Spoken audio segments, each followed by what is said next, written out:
আজকে আমি আমাদের মাননীয় প্রধান উপদেষ্টা প্রফেসর মোহাম্মদ ইউনূসকে উদ্দেশ্য করে কিছু বলতে আসছি। স্যার, আপনি আমাদের পরম শ্রদ্ধাভাজন। স্বাধীনতা যুদ্ধের পরে দেশের সবচেয়ে কঠিন একটা সময়ে আপনি এই দেশের হাল ধরছেন, কোটি কোটি বীর জনতার ইচ্ছাকে সম্মান জানায়। আপনার সাফল্য এই দেশের আপামর জনগণের সাফল্য। আমাদের প্রিয় মাতৃভূমি বাংলাদেশকে একটা স্বাধীন, সার্বভৌম এবং গণতান্ত্রিক রাষ্ট্র হিসেবে পুনঃপ্রতিষ্ঠিত করতে হলে আপনার সফল হওয়া ছাড়া আমাদের সামনে কিন্তু আর কোনো বিকল্প নাই স্যার। আমাদের পবিত্র অঙ্গীকার হচ্ছে আপনার সাফল্যে সর্বতোভাবে সহায়তা করা। আমি সম্প্রতি বলছি যে দেশে এখন যেহেতু কোনো বিরোধী দল নাই, সেহেতু আমরাই একটা গঠনমূলক বিরোধী দলের ভূমিকা পালন করার চেষ্টা করব, অনেকটা শ্যাডো ক্যাবিনেটের মতো। আমরা আপনার সরকারের ভালো কাজগুলির প্রশংসা যেমন করব, তেমনি ভুল ভ্রান্তিগুলো অকপটে তুলে ধরব। আশা করি আমাদের এই সমালোচনাকে ভুল না বুঝে ইতিবাচকভাবে নেবেন। এই কথাটা এইভাবে বলার দরকার ছিল না, কিন্তু বলতেছে এই কারণে যে দুঃখজনক হলেও সত্য, এই দেশে সমালোচনা সহ্য করার সংস্কৃতি এখনো তৈরি হয় নাই। আপনি এই ব্যাপারে পথ দেখাবেন বলে আশা করি। আজ আমাদের সাম্প্রতিক ইতিহাস থেকে কয়েকটা ঘটনার কথা উল্লেখ করব যা আপনার আগামী দিনগুলোর জন্য প্রাসঙ্গিক। প্রথম ঘটনা হলো মুক্তিযুদ্ধের পরে শেখ মুজিবের দেশে প্রত্যাবর্তন। অবিভক্ত পাকিস্তানে বাংলাদেশের গণতান্ত্রিক সংগ্রামের নেতা ছিলেন শেখ মুজিব, এটা ইতিহাস স্বীকৃত। কিন্তু মুক্তিযুদ্ধের নায়ক কিন্তু তিনি ছিলেন না। যুদ্ধের 9 মাস দেশে যে বৈপ্লবিক পরিবর্তন হয়ে গেছে সে সম্পর্কে তার বিন্দু মাত্র কোনো ধারণা ছিল না। তিনি যে অবস্থায় দেশ ছেড়ে গেছিলেন, ফিরে আসার পরে বাংলাদেশ আর সেই দেশ ছিল না, কারণ তার মাঝখানে একটা মহান মুক্তিযুদ্ধ ঘটে গেছে। অনেক রক্ত, অনেক আত্মত্যাগ, অনেক যুদ্ধ, অনেক কষ্ট, অনেক বেদনা, দেশ ত্যাগ, এই সমস্ত কিছু এই সময়ের মধ্যে ঘটে গেছে। তিনি সে বিপ্লবকে ধারণ করতে পারেননি, শুনতেও চাননি কি হয়েছিল, কারা করছিল, কেন করছিল, কিভাবে হয়েছিল, শুনতে চাননি। কারণ তিনি বিপ্লবকে ধারণ করতে চাননি, কারণ তাতে তার ভূমিকা ছিল না। ফলে তিনি চড়ে বসছিলেন উল্টো রথে, এবং এই উল্টো রথে চড়ে বসাটাই এদেশের মানুষের জন্য এমনকি তার জন্য করুণ ফলাফল বয়ে আনছিল। আমরা সবাই জানি। এটা একটা কঠিন সত্য, আপনি স্যার কিছু মনে করেন না, এইটার সাথে আপনারও মিল আছে মুজিবের এই ঘটনার সাথে। আপনি কিন্তু আমাদের দ্বিতীয় মুক্তিযুদ্ধের নায়ক না, এর নায়ক আমাদের বীর ছাত্র জনতা। শেখ মুজিব অবিসংবাদিত ছিলেন বলেই 72-এ সবাই তাকে অন্তরের সাথে বরণ করছিল। আপনি সর্বজন গ্রাহ্য বলেই দেশবাসী এবার আপনাকে চাইছে। আমরা আশা করব আপনি মুজিবের মতো ভুল করবেন না। আপনিও যখন বিপ্লব ঘটে আপনি দেশে নাই, আপনি প্যারিসে। আপনি আসছেন বিপ্লব বিজয়ের পরে। তাইলে আপনাকে এখন কি করতে হবে? আপনাকে করতে হবে আমাদের দ্বিতীয় স্বাধীনতার বৈপ্লবিক মর্ম আত্মস্থ করে পুরনো ঘুণে ধরা ব্যবস্থা ধ্বংসস্তূপের উপরে একটা প্রকৃত গণমুখী রাষ্ট্র ব্যবস্থা গঠনের দুরূহ কাজটার উদ্যোগ নেওয়া। এদেশের মানুষের উপরে বারে বারে চাপাই দেওয়া হয়েছে গণতন্ত্র, রাষ্ট্রবিনাশী স্বৈরশাসন এবং ফ্যাসিবাদ, যা কেবল জনগণের সকল অধিকার হরণ করে একটা প্রবল দুর্নীতিগ্রস্ত ব্যবস্থাই চালু করেনি, তা এদেশের স্বাধীনতা, সার্বভৌমত্ব, আঞ্চলিক অখণ্ডতা বিপন্ন করছে।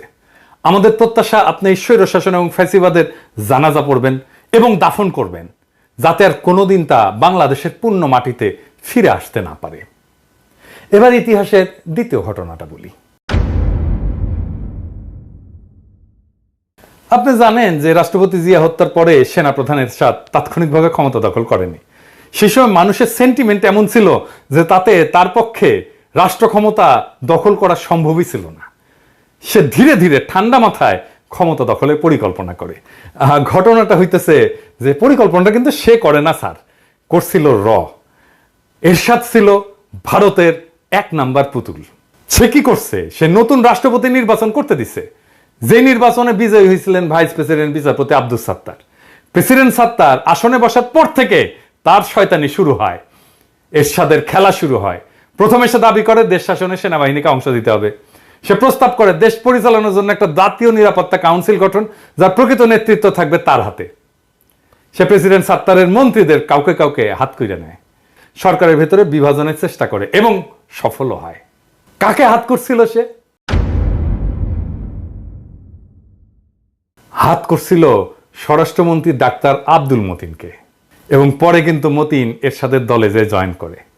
প্রেসিডেন্ট সাত্তারের সাথে বিশ্বাসঘাতকতা কইরা এরশাদের সাথে হাত মিলায় এক মন্ত্রী বাড়ি থেকে গাল কাটা কামাল নামে এক দুর্বৃত্তকে গ্রেপ্তারের নাটক সাজায়। এটা কিন্তু একটা নাটক ছিল। গাল কাটা কামাল কার শিষ্য ছিল সেটাও আমি জানি, যাই হোক সে গল্পে আর না যাই। এই নাটকটা এরশাদের সামরিক কুয়ের পথ প্রশস্ত করে এবং এটা পোস্ট করছিল ডিজিএফআই, সাজাইছিল। এরশাদ ক্ষমতা নেওয়ার আগে বিদেশি দূতদের মধ্যে একমাত্র ভারতীয় রাষ্ট্রদূতের সাথে সাক্ষাৎ করছিল, একমাত্র। এরশাদ এরপর যে সংসদ নির্বাচন করে তাতে হাসিনার নেতৃত্বে আওয়ামী লীগ হয় বিরোধী দল। এভাবেই ঘুর পথে ভারতের সাহায্যে আওয়ামী লীগ বাংলাদেশের রাজনীতিতে পুনর্বাসিত হয়। এরশাদ হচ্ছে ভারতের 1 নম্বর পুতুল, আর 2 নম্বর পুতুল হিসেবে কাজ শুরু করে হাসিনা। পুরা ক্ষমতা সরকারি দলও ভারতের, বিরোধী দলও ভারতের। এই হইল ভারতের বাংলাদেশের রাজনীতিতে আবার পা ফেলার সূচনা। এই নাটক যে আবার মঞ্চস্থ হবে না, আপনি কি স্যার সেটা নিশ্চয়তা দিতে পারেন? যে প্রেসিডেন্ট সুপ্পু আপনাকে শপথ দিছে যে পদে বহাল থাকলে সে তো আপনার নিয়োগও বাতিল করতে পারে না? তাকে পদে বহাল রাখা মানে হইল আওয়ামী লীগের প্রত্যাবর্তনের মহাসড়কটা খুলে রাখা। সুপ্পুকে বিদায় না দেওয়া পর্যন্ত আপনি নিরাপদ না। আপনার এই বুদ্ধি কেউ দেয় না। আপনারা সবাই বলে সংবিধান মেনে চলতে হবে, সংবিধানওয়ালাদেরকে ধরিচ্ছি, দাঁড়ান স্যার, ধরিচ্ছি স্যার, একটু সময় দিছি কিন্তু ধর্ম স্যার, কারা কারাই সংবিধানওয়ালা সেটা ধর্ম। এটা ছাড়াও আমি প্রবল সংখ্যার সাথে লক্ষ্য করতেছি যে 1 এরশাদের কালো ছায়া আপনার এবং আপনার সরকারের উপরে দীর্ঘ থেকে দীর্ঘতর হচ্ছে। আপনার উপরে চাপাই দেওয়া হয়েছে বেশ কয়েকজন উপদেষ্টা যাদের সাথে বিপ্লবের কোনো সম্পর্ক নাই, ন্যূনতম কোনো সম্পর্ক নাই। আমরা বুঝতে অক্ষম 1-11 3 কুশীলব জায়গা পাইছিল প্রথমেই আপনার উপদেষ্টা পরিষদে, আবার আরো 2 জনকে নিলেন, আলী ইমাম মজুমদার আর জাহাঙ্গীর আলম, 2 জনই তো 111 লোক। আর ফয়জুল কবির ও তো আবার প্রথম আলো, আর প্রথম আলো তো আবার 111। সব প্রথম আলো 111 মিলে আপনার ক্যাবিনেট হয়েছে। মানে আপনার ক্যাবিনেটের সিঙ্গেল মেজরিটি গ্রুপ হচ্ছে 111। শুনতে পাচ্ছি যে বিপ্লবের সহযোগী কোনো প্রখ্যাত ব্যক্তিকে আপনার সাথে সাক্ষাতের সুযোগও দেওয়া হচ্ছে না। আমরা কিন্তু জানি স্যার যে কারা এসব করতেছে এবং কেন করতেছে। আরেকটা জিনিস দেখাই স্যার, আপনার উপদেষ্টা হাসান আরিফের পোলা হাসনাত আব্দুল্লাহর ছেলেকে নিজে গার্ড দিয়ে নিয়ে গেছে তার বাড়িতে, পোড়া বাড়িতে দেখাইতে। মালপাত্তি ভালোই নিচ্ছে মাশাআল্লাহ, বুড়াগুলার আয় ইনকাম ছিল না, এখন আওয়ামী লীগ পাহারা দিয়া কিছু কামাবে তার পোলা। আমি বাগড়া দাওয়ারকে আপনার উপদেষ্টারা বলে আমি নাকি উগ্র, হটকারী, আনম্যানেজেবল। কি স্যার বলে না? হ্যাঁ বলে তো। তো আপনার শান্তশিষ্ট, লেজ বিশিষ্ট, লেজর আগে অবশিষ্ট সুশীল উপদেষ্টাগুলোর কাজ কাম দেখেন স্যার, দেখিচ্ছেন তো। বদনাম করলে ওদের হবে না, বদনাম হবে স্যার আপনার। আপনার একটা গল্প বলি স্যার, গানের গল্প তো মানে আপনার পছন্দ হবে। ওই গাই গরুর বাছুর মারা গেলে গরু কলে দুধ দেয় না স্যার, খালি লাথি দেয়। ওই গাই গরুর দুধ শুকা যায়। তো তখন গোয়ালা করে কি আপনি জানেন এটা স্যার, অনেকে হয়তো জানে না, আমার ক্ষুদ্র ভ্রাতা ভগিনী জানে না। তো গোয়ালা বাছুরের চামড়া ছাড়ায় ওর মধ্যে খড়ার ভুসি ঢুকায় ঠেসে ঠেসে। বোকা গরু মনে করে যে তার বাছুর বাইসা আছে, তখন সে লাথি দেয় না, দুধ দেয়। হাঙ্গারের শত শহীদের রক্তে কেনা বিপ্লবের বাছুর কি মরে গেছে স্যার? হ্যাঁ, তাই ভিতরে ঠেসা ঠেসা 111 ঢুকাইতেছেন আপনি, একটার পর একটা ঢুকাইতেছেন। আপনারা মানা করিচ্ছি তারপরেও ঢুকাইতেছেন। আপনারা স্যার 2 জনের নাম দিয়েছিলাম স্যার, আপনি জানেন যে এনাদেরকে উপদেষ্টা করেন, করলে ভালো হবে, বিপ্লবের ভালো হবে, দেশের ভালো হবে। আপনি তো কথাটা রাখলেন না স্যার। যাই হোক, আমি কলে সবার আমল নামা এক এক করে কয়ে দিতে পারি যাদেরকে উপদেষ্টা বানাইছেন, কমু কিন্তু আজকে কইলাম না, কিন্তু পরে কমু। ইন্ডিয়া গলে ভালো করে জানে যে 1981 সালের মতো এইবারও আওয়ামী লীগকে সোজা পথে ক্ষমতায় আনা সম্ভব না। তাই তাদের কাছে বাংলাদেশকে পদতলে রাখার একমাত্র উপায় হচ্ছে এরশাদের মতো ঘুর পথে ক্ষমতায় আসা। এটাই তারা করিচ্ছে। এই জন্যই আপনার ক্যাবিনেটে সব 111 এর লোকজন ঘুর পথে। এই মুহূর্তে এই ধরনের একটা সম্ভাবনার বিরুদ্ধে ব্যবস্থা না নিলে আপনার সরকার অচিরেই বড় ধরনের বিপদে পড়বে। ঢাকায় নিযুক্ত আমেরিকান প্রাক্তন উপরাষ্ট্রদূত বাংলাদেশ প্রেমিক কিন্তু জন ড্যানিলোভিচ, আপনি চেনেন ভালো করে, এমনি বলেনি যে আর্মির উপর কর্তৃত্ব স্থাপন এই মুহূর্তে আপনার সবচেয়ে বড় প্রয়োজনীয় কাজ।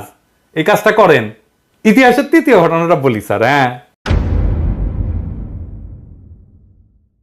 1996 নির্বাচনের সময় বাংলাদেশের রাষ্ট্রপতি ছিলেন আব্দুর রহমান বিশ্বাস।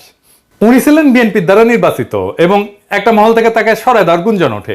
সেই সময় সেনা প্রধান ছিলেন জেনারেল নাসিম সেনা অভ্যুত্থান করার চেষ্টা করে একটা সময়।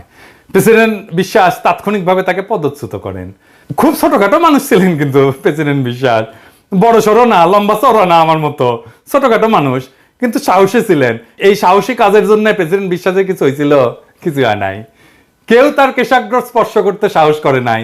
আপনাকে এই ঘটনা স্মরণ করে দেওয়া প্রয়োজন মনে করতেছি, আপনি বুঝেন আমি কেন এটা বললাম আর কি। সবশেষে ইতিহাস থেকে চতুর্থ ঘটনাটা বলি।